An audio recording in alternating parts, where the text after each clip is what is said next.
Market లో invest చేసి మీ డబ్బులు డబుల్ చేసుకోవాలనుకుంటున్నారా? విజయవాడలో జరిగే సుందరరామిరెడ్డి గారి లైవ్ సెమినార్ కి అటెండ్ అవ్వండి.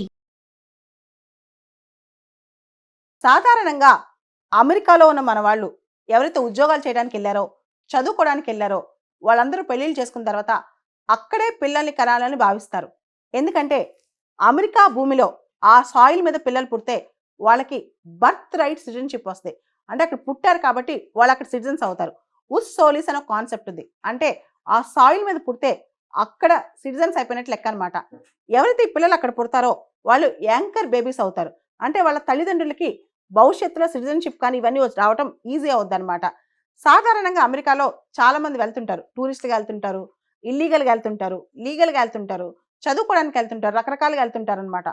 కొంతమంది ఇల్లీగల్ మైగ్రెంట్స్ కూడా అమెరికాకి వెళ్ళి అక్కడ పిల్లల్ని కంటున్నారు. జస్ట్ కొంతమంది అయితే కేవలం పిల్లల్ని కంటానికి అమెరికాకి వెళ్తున్నారు అనమాట. ఈ బర్త్ రైట్ సిటిజన్షిప్ కోసం. యాక్చువల్లీ అమెరికాలో 1868లో 1868లో 14th అమెండ్మెంట్ ద్వారా ఈ బర్త్ రైట్ సిటిజన్షిప్ అనేది వచ్చిందనమాట. ఇది యాక్చువల్లీ అప్పట్లో బ్లాక్స్, నల్ల జాతీయులను వాళ్ళ కోసం ఈ హక్కులు తీసుకొచ్చారనమాట. కానీ ఆ తర్వాత ఈ బర్త్ రైట్ సిటిజన్షిప్ అనేది చాలా మందికి అప్లై అయిపోతుంది. అమెరికాకి వెళ్ళటం, చాలా మంది అక్కడ పిల్లల్ని కంటాం. అయితే ట్రంప్ 1.0 లాస్ట్ టైం ట్రంప్ ప్రెసిడెంట్గా ఉన్నప్పుడు దీనిపైన చాలా విమర్శించారు కూడా. ఎవరు పడితే వాళ్ళు ఇల్లీగల్ ఇమిగ్రెంట్స్ ఇక్కడికి వస్తున్నారు, పిల్లల్ని కంటున్నారు, వాళ్ళకి అమెరికన్ సిటిజన్షిప్ వస్తుందని చెప్పి ఆయన వాపోయారు. ఈసారి అమెరికా ప్రెసిడెంట్గా ప్రమాణ స్వీకారం చేసిన తర్వాత వెంటనే ఆయన ఒక ఎగ్జిక్యూటివ్ ఆర్డర్ని సైన్ చేశారు. అదే బర్త్ రైట్ సిటిజన్షిప్ని ఎత్తేయటం అనమాట. కేవలం అమెరికాకు వచ్చి అమెరికాలో పిల్లల్ని కన్నంత మాత్రాన వాళ్ళకి బర్త్ రైట్ సిటిజన్షిప్ రాదు అని చెప్పి ఆయన ఎగ్జిక్యూటివ్ ఆర్డర్ చెప్తోంది. వాళ్ళు అమెరికా జ్యూరిస్డిక్షన్ కిందకి రావాలి. యాక్చువల్లీ 1868లో అప్పుడు వచ్చిన కాన్స్టిట్యూషన్ అమెండ్మెంట్లో కూడా ఎవరైతే అమెరికన్ జ్యూరిస్డిక్షన్ పరిధిలోకి వస్తారని ఉంది. కానీ చాలా మంది ఈ జ్యూరిస్డిక్షన్ అనే మాటను ఓవర్లుక్ చేశారు. జ్యూరిస్డిక్షన్ అంటే లీగల్గా వచ్చిన వాళ్ళు. అదేవిధంగా లీగల్గా, ఉదాహరణకి నువ్వు కానీ నేను కానీ అమెరికాకి వెళ్ళాం, లీగల్గా ఇన్ని సంవత్సరాలు ఉన్న తర్వాత మనం అక్కడ పిల్లల్ని కంటే ఆ పిల్లలు కూడా ఇన్ని సంవత్సరాలు ఉన్న తర్వాత వాళ్ళకి సిటిజన్షిప్ వచ్చింది. అలా కాకుండా అక్కడ కంటే చాలు ఆ పిల్లలకి సిటిజన్షిప్ వస్తుందంటే అది తప్పు అని అంటున్నారు అనమాట. అయితే ఈ మార్పు తీసుకురాబోతుంది ట్రంప్ ప్రభుత్వం. ఈ మార్పు అసలు వస్తుందా రాదా ఇదే పెద్ద క్వశ్చన్. కేవలం ఎగ్జిక్యూటివ్ ఆర్డర్ పాస్ చేస్తే సరిపోదు అనమాట. దీనికి అక్కడ కాంగ్రెస్ ఒప్పుకోవాలి, రాజ్యాంగ సవరణ జరగాలి, అక్కడ కాన్స్టిట్యూషన్ అమెండ్మెంట్ రావాలన్నమాట. ఈ కాన్స్టిట్యూషన్ అమెండ్మెంట్ అక్కడ రావాలంటే చాలా టైం పడుతుంది. అసలు వస్తుందా రాదా అనేది కూడా చాలా మంది డౌట్ అనమాట. కాకపోతే ట్రంప్ ఈ ఎగ్జిక్యూటివ్ ఆర్డర్ ఎందుకు సైన్ చేశారంటే లాస్ట్ ఇయర్, అంతకుముందు ఇయర్ కనుక చూసుకుంటే కనుక మెక్సికో నుంచి, ఇండియా నుంచి ఇలా చాలా మంది అమెరికాకి వెళ్ళారు. వీళ్ళకి లక్షల కొలది సిటిజన్షిప్ వచ్చాయన్నమాట. ఈవెన్ ఇండియా నుంచి వెళ్ళిన వాళ్ళకి దాదాపు 1,50,000 మందికి ప్రతి సంవత్సరం సిటిజన్షిప్ వస్తూ ఉంటుంది. అలానే మెక్సికో నుంచి. ట్రంప్కి ఏంటంటే మిగతా వాళ్ళకి అమెరికన్ సిటిజన్షిప్ రాకూడదు. అమెరికన్ సిటిజన్షిప్ అనేది ఒక ప్రత్యేకమైన విశిష్టమైన అంశంగా ఉండాలి. కాబట్టి అమెరికా పుట్టిన వాళ్ళకే ఇది కాస్త రేసిస్ట్గా అనిపిస్తుంది అనమాట. కేవలం అమెరికన్ రేస్ వాళ్ళకి మాత్రమే ఇది కావాలి, కేవలం అమెరికన్స్ ఆ తెల్లవాళ్ళకే ఆ సిటిజన్షిప్ రావాలి, వేరే వాళ్ళు బయట నుంచి వచ్చిన వాళ్ళకి సిటిజన్షిప్ రావడం కష్టం అవ్వాలి అని చెప్పి. అమెరికాలో ఉస్ శాంగ్విన్స్ కూడా ఉంది. అంటే సిటిజన్షిప్ బై బ్లడ్ కూడా ఉందన్నమాట. అంటే అక్కడ మా తాతో ముత్తాతో అమెరికన్ అంటే నేను అక్కడ కొన్నాళ్ళ తర్వాత సిటిజన్షిప్ తెచ్చుకోవచ్చు. కానీ అది చాలా ప్రూవ్ చేయాలి, దానికి చాలా టైం పడుతుంది అనమాట. తర్వాత న్యాచురలైజ్ సిటిజన్ కూడా అవ్వచ్చు, దానికి కూడా చాలా టైం పడుతుంది. ప్రతి దేశానికి న్యాచురలైజ్ సిటిజన్షిప్ అనే కాన్సెప్ట్ ఉందన్నమాట.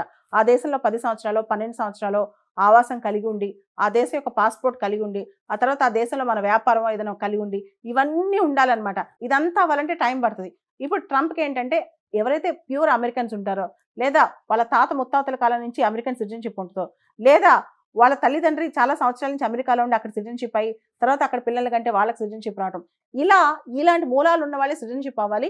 ఎవరు పడితే వాళ్ళు, ముఖ్యంగా ముస్లిం వరల్డ్ నుంచి కూడా చాలా మంది అమెరికాకి ఇల్లీగల్ వచ్చి, డంకీ ఫ్లైట్స్ ఎక్కి ఇల్లీగల్గా వచ్చి, అంటే ఇల్లీగల్ రూట్స్ ద్వారా ఇల్లీగల్ ఇమిగ్రెంట్స్గా అమెరికాకు వచ్చి అక్కడ దొంగతనంగా పిల్లల కంటే ఆ పిల్లలకి ఎందుకు మనం సిటిజన్షిప్ ఇవ్వాలని చెప్పి డొనాల్డ్ ట్రంప్ ప్రశ్నిస్తున్నారనమాట. కాబట్టి బర్త్ రైట్ సిటిజన్షిప్ అమెరికాలో ఎత్తేసినట్లు ఎగ్జిక్యూటివ్ ఆర్డర్ అయితే సైన్ అయింది. కానీ ఇది ఇంప్లిమెంటేషన్లోకి రావడం మాత్రం అంత ఈజీ కాదు. అసలు వస్తుందా లేదా అనేది కూడా డౌటే. ఎందుకంటే దీనికి కాన్స్టిట్యూషన్ అమెండ్మెంట్ కావాలి. కాబట్టి చాలా మంది అనుకున్నట్టు ఇప్పుడే ఈ క్షణమే ఇండియన్స్ భయభ్రాంతులకు గురవటం, ఇండియన్స్ అక్కడికి వెళ్ళి పిల్లలు కనొద్దని చెప్పడం, ఇవన్నీ రైట్ కాదు. దీనికి చాలా ప్రొసీజర్ ఉంటుంది, దానికి చాలా టైం పడుతుంది. సాధారణంగా అమెరికాలో ఉన్న మన వాళ్ళు ఎవరైతే ఉద్యోగాలు చేయడానికి వెళ్ళారో, చదువుకోవడానికి వెళ్ళారో, వాళ్ళందరూ పెళ్లిళ్ళు చేసుకున్న తర్వాత అక్కడే పిల్లల్ని కనాలని భావిస్తారు. ఎందుకంటే అమెరికా భూమిలో ఆ సాయిల్ మీద పిల్లలు పుడితే వాళ్ళకి బర్త్ రైట్ సిటిజన్షిప్ వస్తాయి. అంటే అక్కడ పుట్టారు కాబట్టి వాళ్ళు అక్కడ సిటిజన్స్ అవుతారు. ఉస్ సోలిస్ అనే కాన్సెప్ట్ ఉంది. అంటే ఆ సాయిల్ మీద పుడితే అక్కడ సిటిజన్స్ అయిపోయినట్లు లెక్క అనమాట. ఎవరైతే ఈ పిల్లలు అక్కడ పుడతారో వాళ్ళు యాంకర్ బేబీస్ అవుతారు. అంటే వాళ్ళ తల్లిదండ్రులకి భవిష్యత్తులో సిటిజన్షిప్ కానీ ఇవన్నీ రావటం ఈజీ అవుద్ది అనమాట.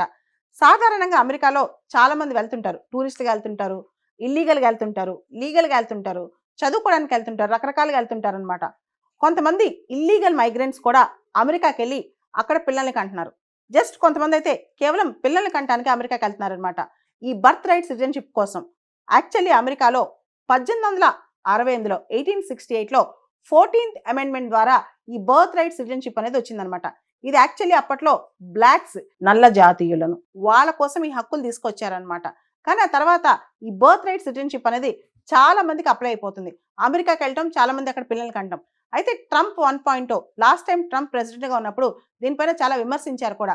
ఎవరు పడితే వాళ్ళు ఇల్లీగల్ ఇమిగ్రెంట్స్ ఇక్కడికి వస్తున్నారు, పిల్లల్ని కంటున్నారు, వాళ్ళకి అమెరికన్ సిటిజన్షిప్ వస్తుందని చెప్పి ఆయన వాపోయారు. ఈసారి అమెరికా ప్రెసిడెంట్గా ప్రమాణ స్వీకారం చేసిన తర్వాత వెంటనే ఆయన ఒక ఎగ్జిక్యూటివ్ ఆర్డర్ని సైన్ చేశారు. అదే బర్త్ రైట్ సిటిజన్షిప్ని ఎత్తేయటం అనమాట. కేవలం అమెరికాకు వచ్చి అమెరికాలో పిల్లల్ని కన్నంత మాత్రాన వాళ్ళకి బర్త్ రైట్ సిటిజన్షిప్ రాదు అని చెప్పి ఆయన ఎగ్జిక్యూటివ్ ఆర్డర్ చెప్తోంది. వాళ్ళు అమెరికా జ్యూరిస్డిక్షన్ కిందకి రావాలి. యాక్చువల్లీ 1868లో అప్పుడు వచ్చిన కాన్స్టిట్యూషన్ అమెండ్మెంట్లో కూడా ఎవరైతే అమెరికన్ జ్యూరిస్డిక్షన్ పరిధిలోకి వస్తారని ఉంది. కానీ చాలా మంది ఈ జ్యూరిస్డిక్షన్ అనే మాటను ఓవర్లుక్ చేశారు. జ్యూరిస్డిక్షన్ అంటే లీగల్గా వచ్చిన వాళ్ళు. అదేవిధంగా లీగల్గా, ఉదాహరణకి నువ్వు కానీ నేను కానీ అమెరికాకి వెళ్ళాం, లీగల్గా ఇన్ని సంవత్సరాలు ఉన్న తర్వాత మనం అక్కడ పిల్లల్ని కంటే ఆ పిల్లలు కూడా ఇన్ని సంవత్సరాలు ఉన్న తర్వాత వాళ్ళకి సిటిజన్షిప్ వచ్చింది. అలా కాకుండా అక్కడ కంటే చాలు ఆ పిల్లలకి సిటిజన్షిప్ వస్తుందంటే అది తప్పు అని అంటున్నారు అనమాట. అయితే ఈ మార్పు తీసుకురాబోతుంది ట్రంప్ ప్రభుత్వం. ఈ మార్పు అసలు వస్తుందా రాదా ఇదే పెద్ద క్వశ్చన్. కేవలం ఎగ్జిక్యూటివ్ ఆర్డర్ పాస్ చేస్తే సరిపోదు అనమాట.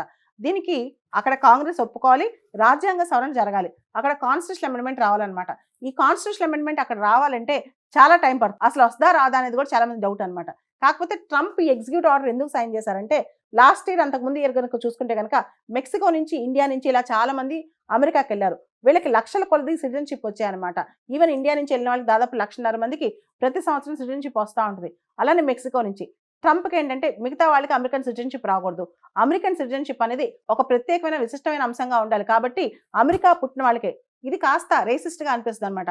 కేవలం అమెరికన్ రేస్ వాళ్ళకి మాత్రమే ఇది కావాలి, కేవలం అమెరికన్స్ ఆ తెల్లవాళ్ళకే ఆ సిటిజన్షిప్ రావాలి, వేరే వాళ్ళు బయట నుంచి వచ్చిన వాళ్ళకి సిటిజన్షిప్ రావడం కష్టం అవ్వాలి అని చెప్పి. అమెరికాలో ఉస్ శాంగ్విన్స్ కూడా ఉంది, అంటే సిటిజన్షిప్ బై బ్లడ్ కూడా ఉందన్నమాట. అంటే అక్కడ మా తాతో ముత్తాతో అమెరికన్ అంటే నేను అక్కడ కొన్నాళ్ళ తర్వాత సిటిజన్షిప్ తెచ్చుకోవచ్చు, కానీ అది చాలా ప్రూవ్ చేయాలి, దానికి చాలా టైం పడుతుంది అనమాట. తర్వాత న్యాచురలైజ్ సిటిజన్ కూడా అవ్వచ్చు, దానికి కూడా చాలా టైం పడుతుంది. ప్రతి దేశానికి న్యాచురలైజ్ సిటిజన్షిప్ అనే కాన్సెప్ట్ ఉందన్నమాట. ఆ దేశంలో 10 సంవత్సరాలు 12 సంవత్సరాలు ఆవాసం కలిగి ఉండి, ఆ దేశం యొక్క పాస్పోర్ట్ కలిగి ఉండి, ఆ తర్వాత ఆ దేశంలో మన వ్యాపారం ఏదైనా కలిగి ఉండి, ఇవన్నీ ఉండాలన్నమాట. ఇదంతా అవ్వాలంటే టైం పడుతుంది. ఇప్పుడు ట్రంప్కి ఏంటంటే ఎవరైతే ప్యూర్ అమెరికన్స్ ఉంటారో, లేదా వాళ్ళ తాత ముత్తాతల కాలం నుంచి అమెరికన్ సిటిజన్షిప్ ఉంటుందో, లేదా వాళ్ళ తల్లిదండ్రి చాలా సంవత్సరాల నుంచి అమెరికాలో ఉండి అక్కడ సిటిజన్షిప్ అయ్యి తర్వాత అక్కడ పిల్లల కంటే వాళ్ళకి సిటిజన్షిప్ రావడం, ఇలాంటి మూలాలు ఉన్న వాళ్ళే సిటిజన్షిప్ అవ్వాలి. ఎవరు పడితే వాళ్ళు, ముఖ్యంగా ముస్లిం వరల్డ్ నుంచి కూడా చాలా మంది అమెరికాకి ఇల్లీగల్ వచ్చి, డంకీ ఫ్లైట్స్ ఎక్కి ఇల్లీగల్గా వచ్చి, అంటే ఇల్లీగల్ రూట్స్ ద్వారా ఇల్లీగల్ ఇమిగ్రెంట్స్గా అమెరికాకు వచ్చి అక్కడ దొంగతనంగా పిల్లల కంటే ఆ పిల్లలకి ఎందుకు మనం సిటిజన్షిప్ ఇవ్వాలని చెప్పి డొనాల్డ్ ట్రంప్ ప్రశ్నిస్తున్నారనమాట. కాబట్టి బర్త్ రైట్ సిటిజన్షిప్ అమెరికాలో ఎత్తేస్తున్నట్లు ఎగ్జిక్యూటివ్ ఆర్డర్ అయితే సైన్ అయింది. కానీ ఇది ఇంప్లిమెంటేషన్లోకి రావడం మాత్రం అంత ఈజీ కాదు. అసలు వస్తుందా లేదా అనేది కూడా డౌటే, ఎందుకంటే దీనికి కాన్స్టిట్యూషన్ అమెండ్మెంట్ కావాలి. కాబట్టి చాలా మంది అనుకున్నట్టు ఇప్పుడే ఈ క్షణమే ఇండియన్స్ భయభ్రాంతులకు గురవటం, ఇండియన్స్ అక్కడికి వెళ్ళి పిల్లలు కనొద్దని చెప్పడం, ఇవన్నీ రైట్ కాదు. దీనికి చాలా ప్రొసీజర్ ఉంటుంది, దానికి చాలా టైం పడుతుంది. హాయ్. మొట్టమొదటిసారిగా మన విజయవాడలో క్లాస్ రూమ్ ట్రైనింగ్ అండి, 1 డే క్లాస్ రూమ్ ఎన్విరాన్మెంట్లో ఆఫ్లైన్ వెబినార్ జరగబోతుంది. అండ్ ఇంట్రెస్ట్ ఉన్న పార్టిసిపెంట్స్ ఈ కింద స్కూల్లో అవుతున్న నెంబర్కి రింగ్ చేసుకొని సీట్ బుక్ చేసుకోండి. దీంట్లో ETFs, index funds and mutual funds మీద completely and hand folding experience మీకు ప్రొవైడ్ చేయబడుతుంది. దీని ద్వారా ఏంటంటే మనం ఎసెట్స్ని స్టాక్ మార్కెట్లో ఎలా మేనేజ్ చేసుకోవాలి, ఎలా గ్రో చేసుకోవాలి, ఎలా ప్రొడక్ట్ చేసుకోవాలో అంటే ప్రాక్టికల్గా నేర్చుకుంటారు. అండ్ మీ ఇప్పటి వరకు మనం ఆన్లైన్లోనే మీరు అటెండ్ అవుతున్నారు. ఇక నుంచి మీరు మన విజయవాడ సిటీలోనే అండ్ లైవ్లో క్లాస్ రూమ్ ఎన్విరాన్మెంట్లో నేర్చుకునే ఛాన్స్ దొరుకుతుంది. కాబట్టి ఇంట్రెస్ట్ ఉన్న పార్టిసిపెంట్స్ కింద స్క్రోల్ అవుతున్న నెంబర్కి పింగ్ చేసి సీటు రిజర్వ్ చేసుకోండి. Thank you.